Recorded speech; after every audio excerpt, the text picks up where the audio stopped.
বিলালের জুতার আওয়াজ এখন জান্নাতের মধ্যে, ব্যাপারটা বুঝলাম না।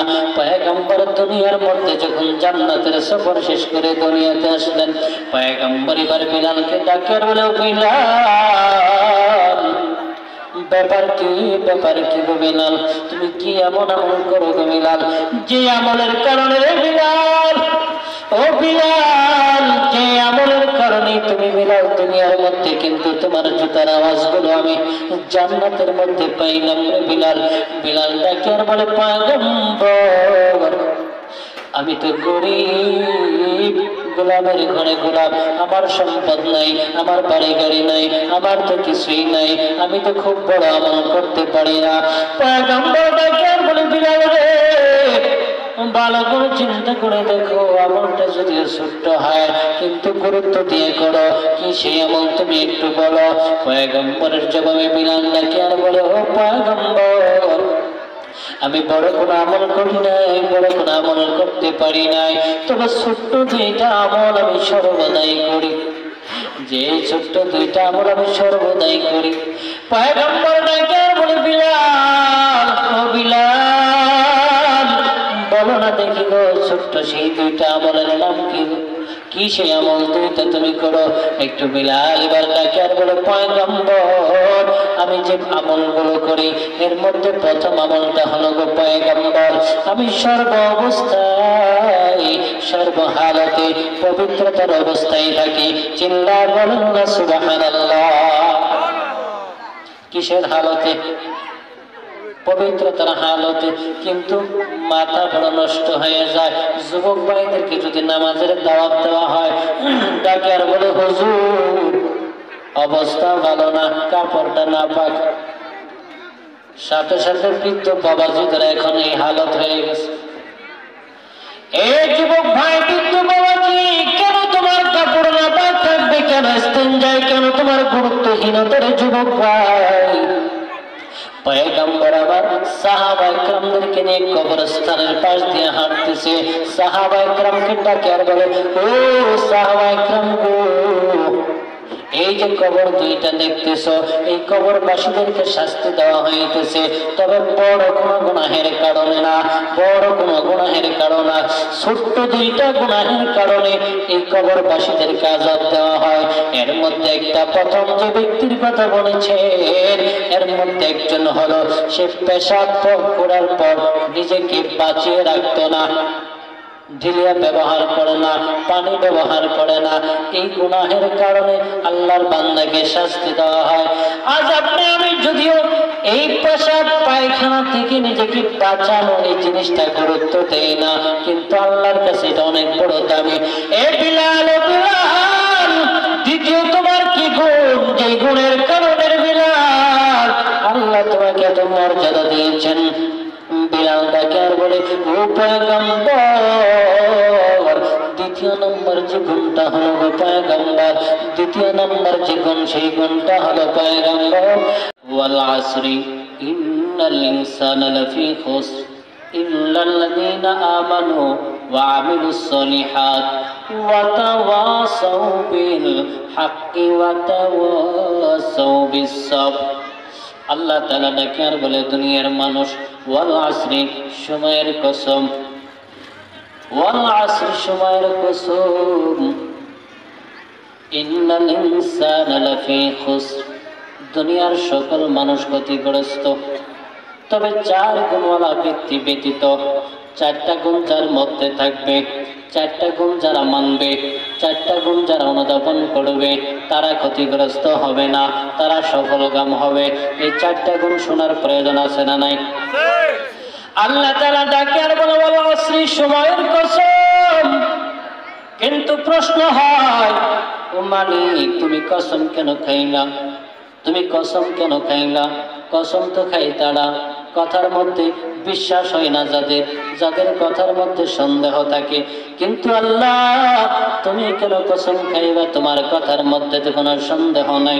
তুমি যে কোরআন দান করেছ, যে গ্রন্থ দান করেছ, তুমি তো চ্যালেঞ্জ গ্রহণ করেছ।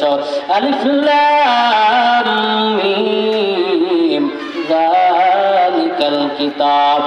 আল্লাহ তাআলা বলেন, আমি এমন একটি কিতাব বান্দা তোমাদেরকে উপহার দিলাম, এমন একটি কোরআন তোমাদেরকে উপহার দিলাম রে গোলাম, যেই কোরআনের মধ্যে ভুল থাকবে তো দূরের কথা, যালিকাল কিতাবুল লা রাইবা ফি, ভুল থাকবে তো দূরের কথা, সন্দেহ রাখারও সুযোগ নাই। কিন্তু যেই কিতাব সম্পর্কে এত বড় চ্যালেঞ্জ আল্লাহ প্রথমেই দান করলেন, সেই কিতাবের মধ্যেই কেন আল্লাহ প্রথমেই আবার এই সূরার মধ্যে, সূরার প্রথম অংশেই কেন কসম করলেন? প্রশ্ন হয় কিনা? প্রশ্ন হয়নি? আমার আলোচনাটা ফার্স্ট টু লাস্ট ইনশাআল্লাহ শুনবেন, প্রতিটা বিষয় ভিত্তিকের উপরেই কথা বলবেন ইনশাআল্লাহ। যদি আপনারা মনোযোগ দিয়ে শুনেন বুঝতে পারবেন ইনশাআল্লাহ। তো প্রশ্ন হয়, আল্লাহ তুমি এমন একটি গ্রন্থ আমাদেরকে দান করলা, যেই গ্রন্থের মধ্যে কোনো ভুল নাই, ভুল থাকবে তো সন্দেহ রাখারও সুযোগ নেই, ভুল থাকবে তো দূরের কথা, সন্দেহ রাখারও সুযোগ নেই, কিন্তু সেই কোরআনের মধ্যে তুমি কসম খাইলা কেন? আল্লাহ ডাকে আর বলে, ও বনি আদম, আমি আল্লাহ এই জন্য কসম খাইলাম, ওরে বনি আদম তোমরা বড়ই নিমুখ হারাম, তোমরা বড়ই নিমুখ হারাম। বারবার তোমাদেরকে এক কথা বলার পরেও তোমরা এই কথাটা গুরুত্ব দাও না। এ বান্দা, তোমরা বারবার গুরুত্ব দাও না। আমি আল্লাহ তাআলা গুরুত্ব বোঝানোর জন্যই আমি কসম করেছি। কখন আল্লাহ তাআলা তারকার কসম করেছেন, কখন আল্লাহ তাআলা আসমান জমিনের কসম করেছেন, কখন আল্লাহ তাআলা কোনো গাছের কোনো ফলের কসম করেছেন। এই জন্য আল্লাহ কসম করেছেন বান্দা যাতে গুরুত্ব দেয়। এবার প্রশ্ন হয়, আল্লাহ দুনিয়ার মধ্যে তো কোনো তোমার সৃষ্টির অভাব নাই, আসমান জমিন ছিল আল্লাহ, তারকা ছিল, সূর্য ছিল, চন্দ্র ছিল আল্লাহ, কিন্তু তাদের তো কসম তুমি এই জায়গায় করলা না। তুমি কসম কেন সময়ের কসম করলা? ওয়াল আসরি, সময়ের কসম। আল্লাহ তুমি সময়ের কসম কেন করলা? দুনিয়ার মধ্যে তোমার সৃষ্টির তো অভাব ছিল না, তোমার তো মাখলুকাতের অভাব ছিল না। তুমি পাহাড়ের কসম তো করতে পারতা, তুমি আসমানের কসম তো করতে পারতা, জমিনের কসম তো করতে পারতা, কিন্তু আল্লাহ তুমি সময়ের কসম কেন করলা? প্রশ্ন হয় কি না? প্রশ্ন হয়নি? আল্লাহ তাআলা ডাকে বলে, গোলাম আমি আল্লাহ এই জন্য সময়ের কসম করেছি রে বান্দা। সময় বড় মারাত্মক দামি একটি সম্পদ। এই সময়কে যারা গুরুত্ব দিবে তারা জিরো থেকে হিরো হয়ে যাবে, আর সময়কে যারা গুরুত্ব দিবে না তারা হিরো থেকে জিরো হয়ে যাবে। চিল্লায় বলেন ঠিক না বেঠিক? ওরে দুনিয়ার মানুষ, আল্লাহর গোলাম, পয়গম্বরের উম্মতের দল, কর্মজীবনে তখনই তুমি সফলকাম হইতে পারবা। তোমার ছাত্র জীবনে তুমি যদি ছাত্র জীবনের সময়টাকে মূল্যায়ন করো, তোমার কর্মজীবনটাকে সুখময় হয়ে যাবে। কিন্তু ছাত্র জীবন এই সময়টা সুযোগ পাইয়া রে গোলাম, কোন ছাত্র যদি তার ছাত্র জীবনের সময়টা অবহেলিত ভাবে খেলায় ধুলায় কাটিয়ে দেয়, কর্মজীবনে গিয়ে কিন্তু চাকরির আশা করতে পারবে না। ঠিক না ঠিক? আল্লাহ তাআলা ডাকে আর বলে, সময় বড় দামি সম্পদ। ওরে গোলাম তুমি চাষ করতে যাবা, কৃষি কাজ করতে যাবা, কৃষক তুমি তোমার ফসলগুলো জমির মধ্যে ফলাইতে হলে সময় মতো তোমাকে পানি দিতে হবে, বীজটা রোপণ করতে হবে। সময় ছাড়া যদি পানি দাও, সময় ছাড়া যদি তুমি বীজটা রোপণ করো, সময় ছাড়া যদি তুমি সার দাও, সময় ছাড়া যদি তুমি ঔষধ দাও, তোমার এই ঔষধ সার পানি কোনো কাজে আসবে না। তোমার ফসল থেকে ভালো কিছু আশা করা যায় না। ঠিক না ঠিক? বলে সময় বড় মারাত্মক একটি দামি সম্পদ। ওরে আল্লাহর গোলাম, আল্লাহ জবান দিয়েছেন, জবানের মধ্যে যদি কোনো সমস্যা হয়ে যায়, কথা বলতে গিয়ে একটু আটকে যায়, বলে এটারও একটা চিকিৎসা আছে। চোখ দিয়েছেন আমার আল্লাহ, চোখের মধ্যেও যদি পাওয়ার কমে যায়, এটারও কিন্তু একটা চিকিৎসা আছে। চোখের মধ্যে চুলকানি, অ্যালার্জি আছে, বলে তারও একটা চিকিৎসা আছে। বলে আল্লাহ কান দিয়েছেন, কানে কম শোনে, বলে এটারও একটা চিকিৎসা আছে। আল্লাহ হাত দিয়েছেন, হাতের সমস্যা হয়ে গেলে চিকিৎসা। কিডনি দিয়েছেন, লিভার দিয়েছেন, যদি সমস্যা হয় এগুলির চিকিৎসা করে সমাধান করার একটা অপশন আল্লাহ রেখেছেন। কিন্তু আল্লাহর বান্দা একটু বলেন তো দেখি, কোনো ব্যক্তির হায়াত যদি শেষ হয়ে যায়, কোনো সম্পদের বিনিময়ে, ক্ষমতার বিনিময়ে হায়াত বৃদ্ধি করতে পারবেনি? পারবেনি। এ আল্লাহর গোলাম, বৃদ্ধ বাবাজি অনেক মিস করে থাকেন যৌবনকালকে। বলেন তো দেখি, যৌবনকালের আশা তো আপনার অনেক বেশি। আল্লাহ বৃদ্ধ হয়েছি, বৃদ্ধ করেছ, সন্তান কথা শোনে না, স্ত্রীর কথা শোনে না, যৌবনকালটাই ভালো ছিল। বলেন তো কোনো বিনিময়ে আপনি যৌবনকালে ফিরিয়ে আনতে পারবেননি? এ যুবক ভাই, তুমি যুবক হয়েছ, কর্মের জীবিকার তাগিদে, জীবিকার জন্য, রিজিকের জন্য তোমার উপরে চাপ প্রয়োগ হয়েছে। সন্তান কান্নাকাটি করে, স্ত্রী কান্নাকাটি করে, একবেলা খানা না থাকলে চিল্লা পাল্লা শুরু হয়ে যায়। এবার যুবক চিন্তা করে, আমার যৌবন কালের থেকে তো শৈশবকাল, শিশুকালই ভালো ছিল, খাইছি আর ঘুমাইছি আর খেলাধুলা করছি। বলেন তো যুবক যদি এখন চিন্তা করে, আমার এই যৌবন কাল লাগবে না, আমাকে একটু শৈশবকালটা ফিরিয়ে দাও, দুনিয়ার কোনো বিনিময়ে, দুনিয়ার কোনো জিনিসের বিনিময়ে তার শৈশবকাল ফিরে আসবেনি? আসবে না। বলে দুনিয়ার প্রত্যেকটা তোমার চোখের সমস্যা, চোখের চিকিৎসা করতে পারবে রে গোলাম। তোমার জবানের সমস্যা, জবানের চিকিৎসা করতে পারবা, অঙ্গ প্রত্যঙ্গের চিকিৎসা করতে পারবা। কিন্তু আমার আল্লাহ তাআলা এমন একটি হায়াত সময় তোমাকে দান করেছেন, এটা দুনিয়ার কোনো সম্পদের বিনিময়ে এদিক সেদিক করার ক্ষমতা নাই। এই জন্যই আল্লাহ তাআলা সময়ের কসম খেয়েছেন। দুনিয়ার মধ্যে আমরা যখন কোনো কথা কোনো বন্ধুকে, কোনো ব্যক্তিকে বলি, কোন ব্যক্তিরা কথাটা বিশ্বাস করে না, বিশ্বাস করানোর জন্য আমরা কসম খেয়ে ফেলি। জায়েজ না জায়েজ আমি বলতেছি না, কসমের ক্ষেত্রে কে বলতেছে, আমার সন্তানের কসম, এই কাজটা অমুক জায়গার মধ্যে হয়েছে, আমার মা বাবার কসম, এই কাজটা অনেক জায়গায় হয়েছে। কসম করে কিনা? বলে দুনিয়ার মধ্যে মানুষের তো অভাব নাই, কিন্তু আল্লাহর বান্দা কেন সন্তানের নামে কসম করলেন? আল্লাহর বান্দা কেন তার মা বাবার নামে কসম করলেন? বলে কসম এই জন্য করলেন সন্তানের নামে, এই জন্য করলেন মা বাবার নামে। বলে কসমটা যদি মিথ্যা হয়, আপন জনের উপরে বিপদ আসতে পারে, আর আপন জন কখনো আপন জনের উপরে বিপদ আনে না। এই জন্য আপন জন একজন সন্তানের কাছে মা বাবা তার দুনিয়ার মধ্যে সব থেকে প্রিয়। আবার একজন মা বাবার কাছে সন্তান দুনিয়ার মধ্যে সব থেকে তার প্রিয়। এই জন্য কসম করে বুঝাইলেন যে এই কথাটা বাস্তব। আমার আল্লাহ তাআলা সব কিছু দামি, কিন্তু সব থেকে বেশি দামি সময়। এই সময়কে কসম করে বলতেছেন, বান্দা তোমার মিথ্যা বাবার সন্দেহ করার সুযোগ না গাই। আমি আল্লাহ তাআলা বললাম, ওয়াল আসরি, সময়ের কসম, ইন্নাল ইনসানা লাফি খুসর, দুনিয়ার সমস্ত মানুষগুলো ক্ষতিগ্রস্ত। আল্লাহ এত কসম খেয়ে বললেন দুনিয়ার সমস্ত মানুষ ক্ষতিগ্রস্ত, আপনি আমিও ক্ষতিগ্রস্ত, সলিমদ্দি কলিমদ্দিও ক্ষতিগ্রস্ত। বলে দুনিয়ার মধ্যে কতিক মানুষ ঈমান না আনার কারণে ক্ষতিগ্রস্ত, আবার কতিক মানুষ ঈমান আনয়ন করেছে কিন্তু দিনের পূর্ণাঙ্গ বিধান মানে না।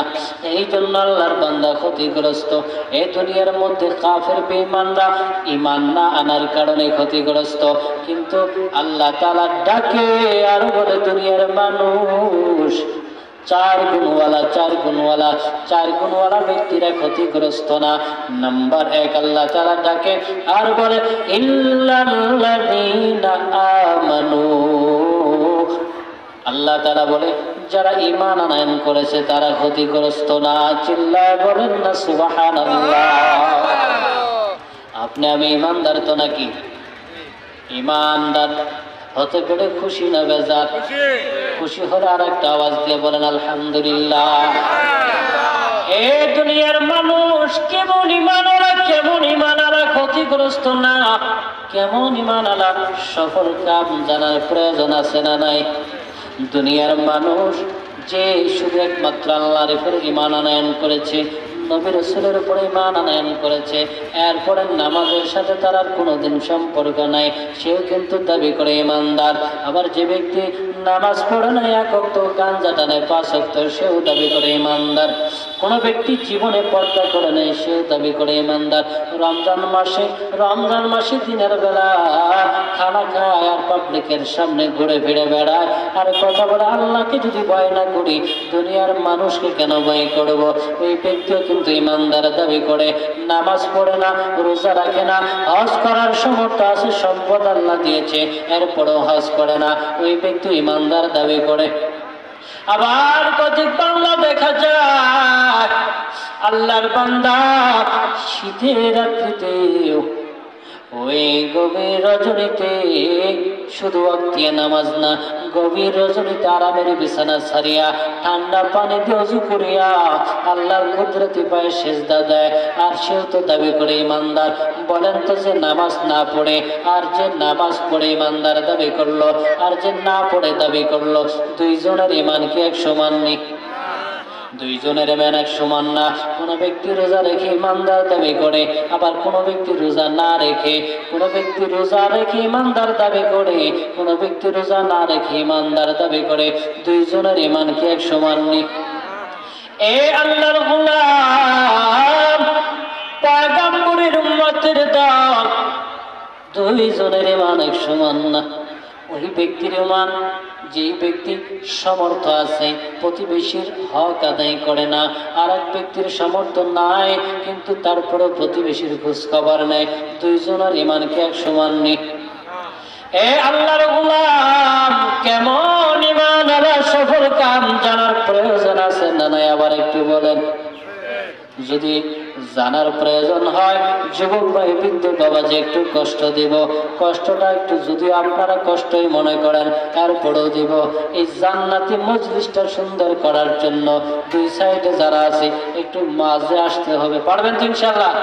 সবাই একটু সামনে চলে আসি, ওই সাইডে না বসে একটু সামনে চলে আসি। যে জান্নাতের একটা মজলিস তো, দেখতেও জিনিসগুলো অন্যরকম দেখা যায়। আমারও বলতে খারাপ লাগে, আপনাদের শুনতেও খারাপ লাগে, এই জন্য আপনারা একটু কষ্ট করে এই সাইডে আসেন, মাঝখানে আসেন। মাঝখানে লোক নাই কিন্তু দুই সাইডে বসে থাকলেন কেমন দেখা যায়? একটু কষ্ট করেন যুবক ভাই, বৃদ্ধ বাবাজি, সবাই সবাই একটু আসেন, সবাই একটু আসেন, যুবক ভাই সবাই একটু আসেন। এবার শুনেন, ওরা আল্লাহর গোলাম, কেমন ঈমান ওরা সফল কাম। আল্লাহ তাআলা ডাকার বলে, আমিনু কামা আমানান নাস। চিল্লা বলেন না সুবহানাল্লাহ। আল্লাহ তাআলা ডাকার বলে, ও গোলাম, ও গোলাম, কেমন ঈমান ওরা সফল কাম শুনো। যেই সমস্ত বান্দারা সাহাবায়ে কেরামের মতো ঈমান আনয়ন করবে, ওই সমস্ত বান্দারাই হলো সফল কাম। বলে, আল্লাহ, সাহাবায়ে কেরাম কেমন ঈমান আনয়ন করেছেন, তাদের মতো ঈমান যদি আনতে পারে সফল কাম হব। কিন্তু তারা কেমন ঈমান আনয়ন করেছেন? বলে, ফজরের নামাজের মধ্যে যতগুলো মুসল্লি ছিল, জুমার মধ্যে ততগুলো মুসল্লি, জুমার মধ্যে যতগুলো মুসল্লি, ফজরের নামাজে ততগুলো মুসল্লি। কিন্তু আমরা বাঙালি জাতির মুসলমানের হালত, ফজরের মধ্যে মুসল্লি নাই কিন্তু জুমার দিনে মসজিদে জায়গা হয় না। ঠিক না বেঠিক? তোমার ঈমান, ওরে আল্লাহর গোলাম, শীতকালীন ঠান্ডা পানি পর্যন্ত তোমাকে আরামের ঘুম থেকে, আরামের বিছানা থেকে উঠাইয়া তোমাকে ঠান্ডা পানির কাছে নিতে পারলো না। যে ঈমান তোমাকে আরামের বিছানা ছাড়িয়া নামাজের মুসল্লায় নিতে পারলো না, তুমি কেমনি নিশ্চিন্তায় ঘুমাও যে তোমার এই ঈমান তোমাকে জান্নাতে নেবে? না যুবক ভাই, ভুল চিন্তায় বৃদ্ধ বাবাজি, আল্লাহ তাআলা ডাকে আর বলে, আমিনু কামা আমানান নামাজ, ঈমান আনয়ন করতে হবে সাহাবায়ে কেরামের মতো। বলে সাহাবায়ে কেরাম কেমন ঈমান আনয়ন করেছেন? তারা নামাজও যেমন পড়েছেন, রোজাও তেমন রেখেছেন, পর্দাও তেমন করেছেন, হজও করেছেন, যাকাতও দিয়েছেন, আবার প্রতিবেশীর হক আদায় করেছেন, স্ত্রী সন্তানের হক আদায় করেছেন, সন্তান হয়ে মা বাবার হক আদায় করেছেন। কিন্তু আল্লাহর বান্দা আমাদের মধ্যে কোনোটা আছে কোনোটা নাই। বলে এই ঈমানওয়ালারা সফল কাম না। বলে কেমন কেমন কেমন ঈমানওয়ালা? আল্লাহ তাআলা পয়গম্বরের সাহাবী হযরতে আব্দুল্লাহ ইবনে সালাম রাদিয়াল্লাহু তাআলা মুসলমান হওয়ার পর আল্লাহর পয়গম্বরের কাছে ডাকার বলে, পয়গম্বর আপনার কাছে একটা বিষয় আবদার করি। আল্লাহর পয়গম্বর বলে, কি বিষয় আবদার করবা গো? পয়গম্বরের সাহাবী আব্দুল্লাহ ইবনে সালাম ডাকার বলে, পয়গম্বর আমি যখন ইহুদি ছিলাম, ইসলাম ধর্ম গ্রহণ করার আগে ইহুদি ধর্মের অনুসারী ছিলাম। ইহুদি ধর্মের মধ্যে উট দুম্বার গোশতগুলো খাওয়া ছিল হারাম। ও পয়গম্বর এখন মুসলমান হয়েছে, ইসলাম ধর্মের মধ্যে তো ওটার গোশত বৈধ। কিন্তু পয়গম্বর, ও পয়গম্বর আমি উট দুম্বার গোশতগুলোকে হালাল হিসেবে জানি, হালাল হিসেবে মানে, কিন্তু আমি যদি খাইতে চাই আমার ভিতরে ঘৃণা তৈরি হয়, ঘৃণা। এই জন্য পয়গম্বর আপনার কাছে আমি একটু আবদার করি গো পয়গম্বর, দয়া করিয়া আমার থেকে বিধানটি একটু হালকা করে দেন। আমি জানি হালাল, কিন্তু আমি শুধু খাবো না, ঘৃণা লাগে। এই জন্য আল্লাহ তাআলা পয়গম্বরকে ডাকে আর বলে, পয়গম্বর আপনার সাহাবী আব্দুল্লাহ ইবনে সালামকে ডাকেন আর বলেন, আব্দুল্লাহ ইবনে সালাম ইসলামের কোন বিধান তুমি জানলা কিন্তু মানলা না, কাজে পরিণত করলা না, এটা দ্বারাই তোমার পূর্ণতা আসবে না। তুমি যে বিধানটাকে বৈধ মানবা, হালাল হিসেবে মানবা, ওই বিধানটা তোমাকে কাজে পরিণত করতে হবে, এরপরে তুমি পূর্ণতা পাবা।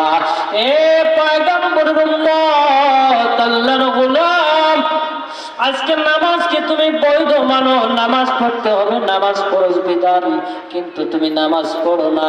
বলে এই নামাজ না পড়ার কারণে ক্ষতিগ্রস্তই তুমি রয়ে যাবা, সফল কাম ঈমানওয়ালা হবা না। এই জন্য বলেন তো ইসলামের প্রত্যেকটি বিধান মানার প্রয়োজন আছে না নাই? দ্বিতীয় নম্বর গুণ হলো ইল্লাল্লাযীনা আমানু ওয়া আমিলুস সালিহাত। দ্বিতীয় নম্বর গুণ হলো আল্লাহর পয়গম্বরের উম্মতের দল। দ্বিতীয় নম্বর গুণ, দ্বিতীয় নম্বর যে গুণ যাদের মধ্যে থাকবে তারা ক্ষতিগ্রস্ত হবে না। দ্বিতীয় নম্বর গুণ হলো আল্লাহ তাআলা ডাকে আর বলে, দ্বিতীয় নম্বর গুণ আমলে সালেহা। বান্দা যদি তুমি করতে পারো, আমলে সালেহা যদি করতে পারো রে গোলাম, তাহলে তুমি ক্ষতিগ্রস্ত হবেন, সফল কাম হয়ে যাবে। বলে আমলে সালেহা কি? বলে আমরা যে ধর্মের মধ্যে আছি, তুমি এই ধর্মের প্রতিটি বিধান মানবা, রাসূলের তরিকায় যা কিছু করবা, তোমার সবগুলোই হবে আমলে সালেহা। চিল্লায় বলেন না সুবহানাল্লাহ। এ বান্দা তুমি খানা খাও, বিসমিল্লাহ বলে দোয়াটা পড়ে খানা খাও, তোমার আমলে সালেহা হয়ে যাবে। খানা খাওয়ার সময়, খানা যখন খাওয়া শুরু করবা, ডান দিক থেকে তুমি খানা খাও, বান্দা তোমার আমলে সালেহা হয়ে যাবে। বান্দা খানা শেষ করবা, দোয়াটা পড়ে খানা শেষ করো, তোমার আমলে সালেহা হয়ে যাবে। রাস্তা দিয়ে হাঁটো, দোয়া পাঠ করো, তোমার আমলে সালেহা হয়ে যাবে। বান্দা তুমি খেতে খোলার কাজ করো, সেই জায়গার মধ্যে সুন্নত তরিকায় কাজ করো, জবানে জিকির রাখো, অন্তরে তুমি দিনের ফিকির রাখো, আমলে সালেহা হয়ে যাবে। আল্লাহ তাআলা ডাকে আর বলে, বান্দা এই আমলে সালেহা যদি করো, তোমার এই আমলে সালেহা করার কারণে সফল কাম হয়ে যাবা। এ নবীর উম্মত, আল্লাহর গোলাম, আমলে সালেহার তো কোনো অভাব নেই, কিন্তু আমি আপনাদেরকে দুইটা আমলে সালেহা বলে যাব, যে দুইটা আমলে সালেহা যদি আমল করতে পারো, বান্দা তুমি দুনিয়ার মধ্যে থাকবা, কিন্তু তোমার জুতার আওয়াজ জান্নাতের মধ্যে থাকবে। বলেন তো আমল দুইটা জানার প্রয়োজন আছে না নাই? এটা আরবিতে কি মাস? আরবিতে এটা কি মাস? এই রজব মাস। রজব মাসে আল্লাহর পয়গম্বরকে সান্ত্বনা দেওয়ার জন্য যে নামাজ পড়তে আমরা ভয় পাই, যে নামাজ পড়তে গিয়ে আমাদের কাপড় নাপাক থাকে, এই রজব মাসের মধ্যেই কিন্তু আল্লাহ তাআলা এই উম্মতের প্রতি 5 ওয়াক্ত নামাজকে ফরজ করেছেন। আল্লাহ তাআলা পয়গম্বরকে তার কাছে নিয়ে গেলেন তার দিদারে। পয়গম্বর আল্লাহর দিদার পাইয়া জান্নাতের মধ্যে ঘুরে ঘুরে জান্নাত সফর করেন, হাউজে কাউসার ঘুরে ঘুরে ঘুরে দেখেন, ফুলসিরাত ঘুরে ঘুরে দেখেন, জান্নাতের মধ্যে সব স্তর ঘুরে ঘুরে দেখেন। কিন্তু জান্নাতের মধ্যে ঘুরে পয়গম্বরের সফর সঙ্গী হলেন হযরত জিবরাইল। দুইজন একসাথে, কাউকে দেখা যায় না, কারো আওয়াজ শোনা যাইতেছে, কাউকে কিন্তু দেখা যায় না। পয়গম্বর চিন্তায় পড়ে গেলেন, ব্যাপারটাকে বুঝলাম না, আমি কাউকে তো দেখি না, কিন্তু আমি সামনের থেকে কেমন যেন আওয়াজ পাই। পয়গম্বর জিবরাইলকে ডাকিয়া বলো, জিবরাইল ব্যাপারটা বুঝলাম না, ব্যাপারটা বুঝলাম না, এখানে তুমি আর আমি ছাড়া কাউকে তো দেখতে পাই না, কিন্তু এই জায়গার মধ্যে কে যেন হাঁটতেছে, তার জুতার আওয়াজ পাইতেছি, ব্যাপারটা বুঝলাম না। পয়গম্বরের জবাবে জিবরাইল ডাকে আর বলে, ও পয়গম্বর, হ্যাঁ হ্যাঁ, যে ব্যক্তির জুতার আওয়াজ আপনি পাইতেছেন সে তো অন্য কেউ না, অন্য কেউ না, এটা হলো আপনার আদরের সাহাবী কালো বিলালের জুতার আওয়াজ। পয়গম্বর চিন্তায় পড়ে গেলেন যে বিলালকে আমি রেখে আসলাম দুনিয়ায়, এশারের নামাজ আদায় করলাম একসাথে 4 রাকাতের মাধ্যমে, এই বিলালের জুতার আওয়াজ এখন জান্নাতের মধ্যে, ব্যাপারটা বুঝলাম না। পয়গম্বর দুনিয়ার মধ্যে যখন জান্নাতের সফর শেষ করে দুনিয়াতে আসলেন, পয়গম্বর এবার বিলালকে ডাকে বলে, বিলাল ব্যাপার কি, ব্যাপার কি গো বিলাল, তুমি কি এমন আমল করো গো বিলাল, যে আমলের কারণে বিলাল, ও বিলাল, যে আমলের কারণে তুমি বিলাল দুনিয়ার মধ্যে কিন্তু তোমার জুতার আওয়াজগুলো আমি জান্নাতের মধ্যে পাইলাম রে বিলাল। বিলাল ডাকে আর বলে, পয়গম্বর আমি তো গরিব, গোলামের ঘরে গোলাম, আমার সম্পদ নাই, আমার বাড়ি গাড়ি নাই, আমার তো কিছুই নাই, আমি তো খুব বড় আমল করতে পারি না। পয়গম্বর ডাকে আর বলে, বিলাল রে, ভালো করে চিন্তা করে দেখো, আমলটা যদিও ছোট্ট হয় কিন্তু গুরুত্ব দিয়ে করো, কি সেই আমল তুমি একটু বলো। পয়গম্বরের জবাবে বিলাল ডাকে আর বলে, ও পয়গম্বর আমি বড় কোনো আমল করি নাই, বড় কোনো আমল করতে পারি নাই, তবে ছোট্ট 2টা আমল আমি সর্বদাই করি, যে ছোট্ট 2টা আমল আমি সর্বদাই করি। পয়গম্বর ডাকে বলে, বিলাল, ও বিলাল বলো না দেখি গো, ছোট্ট সেই 2টা আমলের নাম কি, কি সেই আমল 2টা তুমি করো একটু। বিলাল এবার ডাকে আর বলে, পয়গম্বর আমি যে আমলগুলো করি এর মধ্যে প্রথম আমলটা হলো গো পয়গম্বর, আমি সর্ব অবস্থায় সর্বহালতে পবিত্রতার অবস্থায় থাকি। চিল্লা বলুন না সুবহানাল্লাহ। কিসের হালতে? পবিত্রতার হালতে। কিন্তু মাথা বড় নষ্ট হয়ে যায়। যুবক ভাইদেরকে যদি নামাজের দাওয়াত দেওয়া হয়, ডাকে আর বলে, হুজুর অবস্থা ভালো না, কাপড়টা না পাক, সাথে সাথে বৃদ্ধ বাবাজিদের এখন এই হালত হয়ে গেছে। এই যুবক ভাই, বৃদ্ধ বাবাজি, কেন তোমার কাপড় না পাক থাকবে, কেন ইস্তেঞ্জায়, কেন তোমার গুরুত্বহীনতার যুবক ভাই। পয়গম্বর আবার সাহাবায়ে কেরামদেরকে নিয়ে কবরস্থানের পাশ দিয়ে হাঁটতেছে।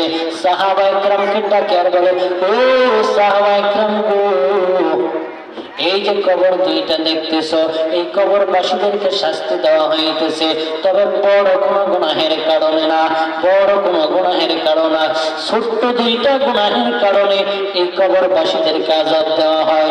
এর মধ্যে একটা প্রথম যে ব্যক্তির কথা বলেছেন, এর মধ্যে একজন হলো সে পেশাব করার পর নিজেকে বাঁচিয়ে রাখতো না, ঢিলিয়া ব্যবহার করে না, পানি ব্যবহার করে না। এই গুনাহের কারণে আল্লাহর বান্দাকে শাস্তি দেওয়া হয়। আজ আপনি আমি যদিও এই পেশাব পায়খানা থেকে নিজেকে বাঁচানো এই জিনিসটা গুরুত্ব দেই না, কিন্তু আল্লাহর কাছে এটা অনেক বড় দামি। এ বিলাল, ও বিলাল, দ্বিতীয় তোমার কি গুণ, যে গুণের কারণে বিলাল আল্লাহ তোমাকে এত মর্যাদা দিয়েছেন? বিলাল ডাকে আর বলে, ও পয়গম্বর, দ্বিতীয় নম্বর যে গুণটা হলো গো পয়গম্বর, দ্বিতীয় নম্বর যে গুণ, সেই গুণটা হলো পয়গম্বর, আমি যখনই ওযু ছুটে গেছে, ওযুর হালত, পবিত্রতার হালত নষ্ট হয়ে গেছে, সাথে সাথে গো পয়গম্বর আমি ওযু আদায় করে নিয়েছি। ওযু করার পর 2 রাকাত তাহিয়াতুল ওযু নামাজ আদায় করেছি। চিল্লায় বলেন না সুবহানাল্লাহ। আল্লাহর পয়গম্বর ডাকে আর বলে, বিলাল, ও বিলাল, বুঝেছি রে বিলাল, তোমার কাছে যদি আমল দুইটা অতি ছোট, কিন্তু আল্লাহ তাআলার কাছে আমল দুইটা এত পছন্দনীয় হয়েছে। আল্লাহ তাআলা আমল দুইটার কারণে রে বিলাল, আল্লাহ তাআলা তুমি দুনিয়ার মধ্যে কিন্তু তোমার জুতার আওয়াজ জান্নাতের মধ্যে ঘোরায়। চিল্লায় বলেন না সুবহানাল্লাহ। এ আল্লাহর বান্দা, এই আমল দুইটা কি অনেক বড় নাকি? অনেক বড় নাকি? আমল দুইটা করা যাবে তো? করতে পারবেন তো? নাম্বার 1, পবিত্রতার হালতে থাকবেন। নাম্বার 2, আপনি আল্লাহর বান্দা, ওযু যদি কখনো ছুটে যায়, সাথে সাথে ওযু করে নেবেন এবং 2 রাকাত তাহিয়াতুল ওযু নামাজ আদায় করবেন। পারবেন তো? পারবেন? আমার কথা কি বুঝতেছেন? এগুলো মনে খুব বেশি। এই দুইটা আমল যদি আপনি করতে পারেন, তাহলে ওই বিলালের মতো আপনাকেও আল্লাহ তাআলা মর্যাদা দিতে পারবেন কিনা? সে আল্লাহ আছেন তো, যে আল্লাহ বিলালকে মর্যাদা দিয়েছেন? পারবেন তো আল্লাহ তাআলা আমাদেরকে দিতে, নাকি না খুব কষ্ট হয়ে যাবে? একদম ছোট।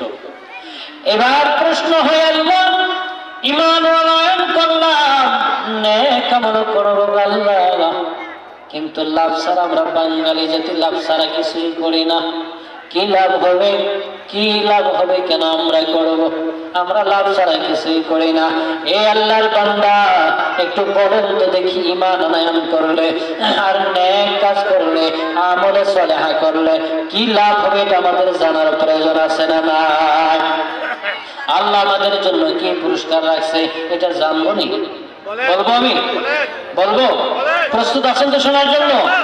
আল্লাহ তাআলা ডাকে আর বলে, ও গোলাম, ও গোলাম, আমি লাভ ছাড়া তোমাদেরকে কোনো কাজ করতে বলি নাই। আমি তোমাদের কেমন কোনো বিধান দেই নাই, যে বিধান বান্দা তুমি আমল করবা কিন্তু লাভ হবে না, এমন কোনো বিধান দেই নেই। তো আল্লাহ তুমি কি বিধান দান করেছ? এই বিধানের ফলাফলটা আমাদের কি হবে? আমরা নিয়ত করেছি ঈমান পূর্ণভাবে আনয়ন করব এবং আমলে সালেহ করব। আল্লাহ কি রাখছেন পুরস্কার? আল্লাহ তাআলা ডাকে আর বলে, বান্দা শোনো শোনো গো, ইল্লাল্লাযীনা আমানু ওয়া আমিলুস সালিহাত ওয়া আমিলুস সালিহাতি কানাত লাহুম জান্নাতুল ফিরদাউসি নুজুলা। সুবহানাল্লাহ। আল্লাহ তাআলা ডাকে আর বলে, গোলাম, ও গোলাম, তোমরা যারা ঈমান আনয়ন করবা গো, আমলে সালেহা করবা, তোমাদের জন্য পুরস্কার হলো, তোমাদের জন্য পুরস্কার হলো, তোমাদের জন্য উপহার হলো জান্নাতুল ফিরদাউস তোমাদেরকে দান করা হবে। জান্নাতুল ফিরদাউস, এটা তো জান্নাতের সর্বোচ্চ স্তর, একদম সর্বোচ্চ স্তর। জান্নাতের মধ্যে 1 নম্বর জান্নাত, এই জান্নাতের নাম হলো জান্নাতুল ফেরদাউস। আল্লাহ তাআলা বলেছেন এই দুইটা আমল যদি করতে পারো এই জান্নাতুল ফেরদাউস তোমাদেরকে দান করা হবে। এই আল্লাহর গোলাম, জান্নাতুল ফেরদাউসের এরিয়াটা কেমন হবে, জান্নাতুল ফেরদাউসের মধ্যে কি থাকবে এটা আমি বলতেছি না। সর্বনিম্ন যে ব্যক্তিকে জান্নাত দেওয়া হবে, সবশেষ যে ব্যক্তি জাহান্নাম থেকে মুক্তি পেয়ে জান্নাতে যাবে, ওই ব্যক্তিকে আল্লাহ তাআলা কেমন জান্নাত দিবে গো। এই হাদিসটা আমি আপনাদেরকে শোনাই। এই হাদিসটা শুনলে কিছু হলেও অনুমান আসবে জান্নাতুল ফেরদাউস কেমন হবে। এ পয়গম্বরের উম্মতের দল, আল্লাহর গোলাম, আল্লাহ তাআলা জাহান্নামের মধ্যে হাসরের ময়দানে হিসাব নিকাশের পর কোন ব্যক্তিকে জান্নাতের মধ্যে দিয়ে দিবেন, কোন ব্যক্তিকে জাহান্নামের মধ্যে দিয়ে দিবেন। আমলে সালেহা নেক আমল যারা করেছে, পূর্ণ ঈমানদার যারা ছিল, তারা তো সরাসরি জান্নাতে চলে যাবে। কতক বান্দা জাহান্নামের মধ্যে যাবে। এই জাহান্নামে ব্যক্তিগুলো জাহান্নামের মধ্যে পড়তে একটা সময় তাদের গুনাহগুলো মোচন হয়ে যাবে। ধাপে ধাপে আল্লাহ তাআলা ওই জাহান্নামী ব্যক্তিগুলোকে জাহান্নাম থেকে বের করে করে জান্নাতের মধ্যে পাঠিয়ে দিবেন। সর্বশেষ যে ব্যক্তি জাহান্নাম থেকে বের হবে, জাহান্নামের মধ্যে পড়তে কঙ্কাল হয়ে যাবে, ওই ব্যক্তি জাহান্নাম থেকে চেষ্টা করবে জাহান্নাম থেকে কিভাবে একটু বাহির হওয়া যায়।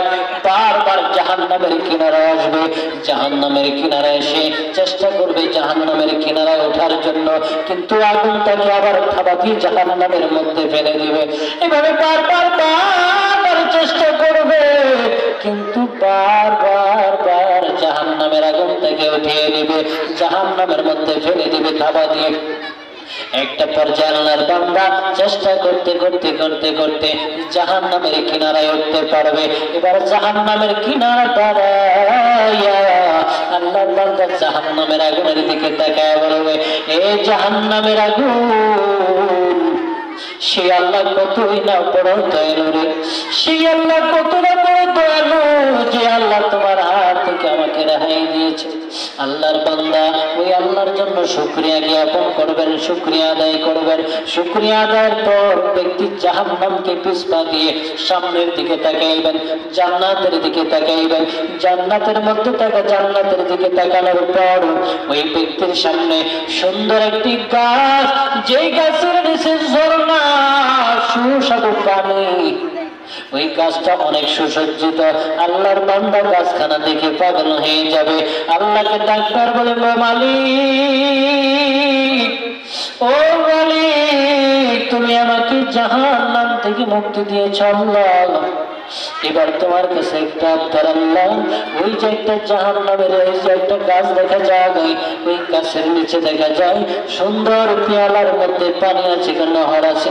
ও মালিক আল্লাহ, দয়া করে আমাকে একটু সেই গাছের ছায়ার নিচে আশ্রয় দাও, সেই গাছের ছায়ার নিচে একটু আশ্রয় দান করো।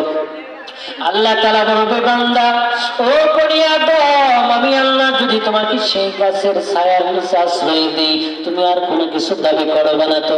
বলে, না মাওলা, আমি আর কিছুই দাবি করবো না গো আল্লাহ। এবার আল্লাহ তাআলা ওই ব্যক্তিকে ওই সুসজ্জিত গাছের ছায়ার নিচে আশ্রয় দান করবেন। এক পর্যায়ে আল্লাহর বান্দা ওই গাছের ছায়া আশ্রয় নিয়ে পানিগুলো পান করে নিজেকে শান্ত করবেন। এর কিছুক্ষণ পর দেখবে আর একটা গাছ সামনের দিকে, ওই গাছটা প্রথম গাছের তুলনায় আরো সুসজ্জিত। ওই ব্যক্তি এবার দ্বিতীয় গাছটা দেখে আল্লাহর কাছে কান্না করবে আর বলবে, মালিক আল্লাহ, দয়া করে আল্লাহ, আপনি আমাকে এই দ্বিতীয় গাছটার মধ্যে আশ্রয় দেন। দ্বিতীয় গাছের মধ্যে আশ্রয় দিবে। এবার দ্বিতীয় গাছের পর দেখবে তৃতীয় নম্বর আর একটা গাছ। আল্লাহর বান্দা তৃতীয় গাছের জন্য আশ্রয় চাইবে। এবার তৃতীয় গাছের মধ্যে গিয়ে আশ্রয় দেওয়ার পর এবার আল্লাহর বান্দা বলবে, আল্লাহ আমাকে একটু জান্নাতের দরজা দেখা যায় নাই, ওই জান্নাতের দরজার মধ্যে আমাকে একটু পৌঁছিয়ে দাও। এবার আল্লাহ তাআলা ডাকবার বলবো, গোলাম, বুঝেছি তোমার চাপ শেষ হবে না, যাও আমি তোমাকে আর গাছের ছায়ার নিচে আশ্রয় দিব না। এই দুনিয়া, যে দুনিয়ার মধ্যে তুমি বসবাস করেছো, সেই 10 দুনিয়া, সেই দুনিয়ার 10 দুনিয়ার সম পরিমাণ একটি জান্নাত আমি আল্লাহ তোমাকে দান করে দিলাম। এই আল্লাহর গোলাম, এই যে জান্নাতুল ফেরদাউস তোমাদেরকে দান করবে, এবারে ছোট্ট যে জান্নাত, সেই জান্নাতটা হবে দুনিয়ার সমপরিমাণ 10 দুনিয়া। এই জন্য আল্লাহর গোলাম আমল সালেহ করার প্রয়োজন আছে না নাই? তৃতীয় নম্বর আমল, আল্লাহ তাআলা ডাকে আর বলে, বান্দা তৃতীয় নম্বর গুণ যদি তোমার ভিতরে থাকে, ওয়াতাওয়াসাউ বিল হাক্কি, তুমি সত্যের দিকে মানুষকে ডাকবা, সৎ কাজের আদেশ করবা, তাহলে তুমি ক্ষতিগ্রস্ত হবে না, সফল কাম হবে। ওয়াতাওয়াসাউ বিল হাক্কি ওয়াতাওয়াসাউ বিস সাবর। চতুর্থ নম্বর যে গুণ আল্লাহ তাআলা বলেছেন, চতুর্থ নম্বর গুণ যদি বান্দা তোমার ভিতরে থাকে রে গোলাম, তাহলে তুমি সফল কাম হবে। চতুর্থ নম্বর গুণটা হলো, বান্দা দিনের কাজ করতে গিয়া, হক পথে ডাকতে গিয়া তোমার উপরে জুলুম নির্যাতন আসতে পারে। এই দুনিয়ার মানুষ আল্লাহর গোলাম, আল্লাহ তাআলা ডাকে আর বলে, বান্দা ওই সময় তোমাকে ধৈর্য ধারণ করতে হবে। তুমি যদি ধৈর্য ধারণ করতে পারো, সত্যের উপরে যদি অটল অবিচল থাকতে পারো, তাহলে তুমি সফল কাম। এই 4টা গুণ আমরা মানতে পারবো কিনা? পারবো তো ইনশাআল্লাহ। 1 নম্বর গুণ যেটা বলেছি, ঈমান আনয়ন করা। দ্বিতীয় নম্বর আমলে সালেহা। তৃতীয় নম্বর সত্যের দিকে মানুষকে ডাকা।